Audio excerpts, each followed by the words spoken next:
বরিশালের শিকারপুর ব্রিজ সংলগ্ন এলাকায় পিবিআই সদস্য পরিচয় চাঁদাবাজি, ক্ষমতার অপব্যবহার আর কোটি টাকার অবৈধ ব্যবসা নিয়ন্ত্রণে অভিযোগ উঠেছে এক কনস্টেবলের বিরুদ্ধে। ফেসবুকের একটি স্ট্যাটাস আর তাতেই বেরিয়ে আসে ভয়াবহ অভিযোগের চিত্র।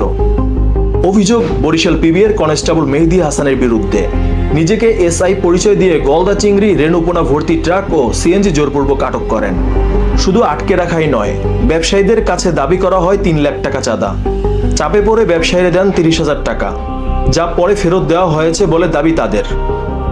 ভোর 4টা, অন্ধকারের সুযোগে শুরু হয় অভিযান আর শেষ হয় বেলা 11:30টায়।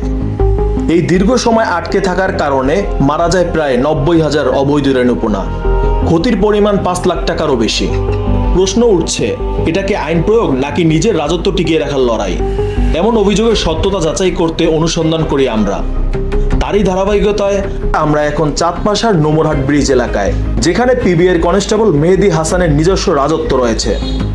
এখানে এসে দেখা গেছে স্পিডবোট, ট্রলার আর রেণুপোনা স্থানান্তরের দৃশ্য, যা নতুন করে প্রশ্ন তুলছে, এটি কি নিয়মিত তদারকি নাকি আড়ালে নিজের রাজত্ব টিকিয়ে রাখার লড়াই?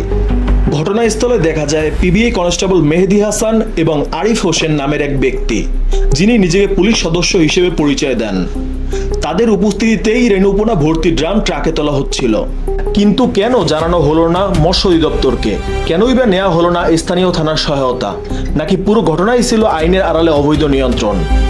এই ঘটনার পেছনে রয়েছে ব্যক্তিগত স্বার্থের সংঘাত। শায়েস্তাবাদের তোফাজ্জলের অবৈধ রেণুপোনার গাড়ি আটকে দেওয়ার মূল কারণ ভোলার জিন্নাত ডাক্তার, যিনি একই ব্যবসার সঙ্গে জড়িত ও পিবিআইয়ের কনস্টেবল মেহেদী হাসানের আত্মীয়। তার কথাতেই নাকি শিকারপুরের অভিযান পরিচালিত হয়। তাহলে কি প্রতিযোগীকে দমাতে ব্যবহার করা হয়েছে রাষ্ট্রীয় ক্ষমতা? যদিও এসব অভিযোগের বিষয়ে অভিযুক্ত মেহেদী হাসান অস্বীকার করেন। আমি তো বলছি যে আপনারা ব্যবসায়ী যদি একত্রিত না হন, তাহলে তো আপনারা ওইভাবে ব্যবসা করতে পারবেন। একজনের যদি একজনের পিছনে লাগিয়ে থাকেন, তাহলে কেমনে ব্যবসা করুন আপনারা? কি বক্তব্য?